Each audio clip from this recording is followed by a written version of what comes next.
Hello, my name's Paul Neighbour and I'm going to be presenting this course for you. So in 3 hours we're going to do how to pass the APM PMQ exam, secret hints and tips.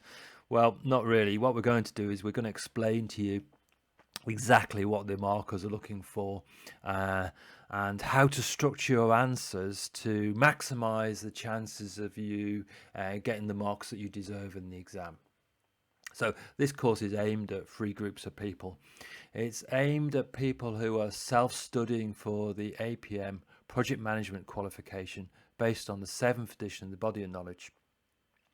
Either you might be self-studying with Parallel, or you may be with a different learning provider and you just want to get some key guidance on how to pass the exam. So it's going to be a short course that you could possibly do in one evening just as you're preparing for the exam. We also think it'd be extremely useful for those people who are resitting their qualification and they just want to get the latest hints and tips or a refresher because they may have done the qualification some months ago and they've just got the results and they now just want a quick refresher before they resit that qualification. Or it may be people who took the old exam based on the 6th edition of the Body of Knowledge, which is now withdrawn, and they want to convert to the 7th edition, but they don't want to do the whole course. So in this course, I'm going to take you through the main changes that exist within the 7th edition of the Body of Knowledge. Things like iterative life cycles, things like the use of Zupa in negotiation or BATNA or virtual teams, or the new roles of the product owner and that sort of thing. So I expect that this will take you about 3 hours to work through. Now, some prerequisites. It's targeted at people who've already completed a program of APM PMQ training.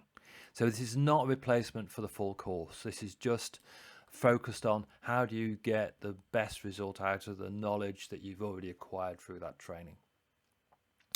So we'll probably refresh some of the topics, but we're not going to drill into those topics in the level of detail that we would as part of a full course. So at the end of this course, what will you be able to do? Well, you'll understand the command verbs used in the qualification. So when they say describe, or when they say explain, or when they say interpret, or when they say state, what do they mean? What sort of typical answer layout would you expect to do? How much detail do you need to provide? And what angle do you need to address that question on? We're going to help you to structure your answers to maximize the chances of you getting the necessary marks. So I'm going to give you an answer template. So how should you set out your answers so that you get the necessary marks? I think just presenting your answers in a clear and simple way makes it easier for the marker to give you the marks that you need or the marks you deserve. We're going to do quite a lot on how much detail should you present in your answers in order to get the necessary marks. So quite often people get feedback when they don't do well that says that they haven't provided sufficient detail in their answer.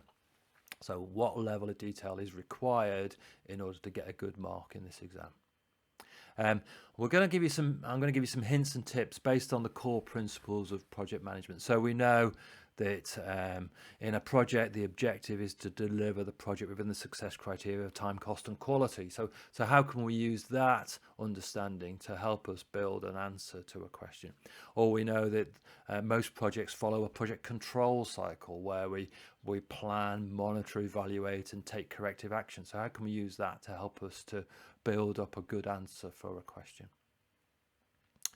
And then we're going to look at the differences, the main differences between the 6th and the 7th edition of the Body of Knowledge. For those of you who've done the 6th edition, what are the new things that you're going to have to get your head around if you're going to have to take a 7th edition exam without having to do the whole course from scratch?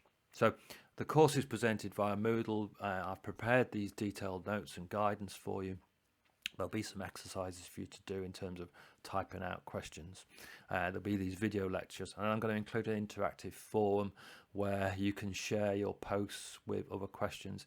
And then as course tutors, we'll check in every now and then to see how you're doing. I can't promise if it's Wednesday night and you've got your exam on Friday that I'm going to review your answer in the next 24 hours, but we'll check in every now and then to see how you're doing. So that's the course. I hope that you find it really, really useful to understand the way the exam works and how to get the best out of the knowledge that you have. It will be quite short and focused on primarily on exam technique, but we will refresh the key parts of the syllabus. So I hope you find it useful, and if you have any questions, please do get in touch.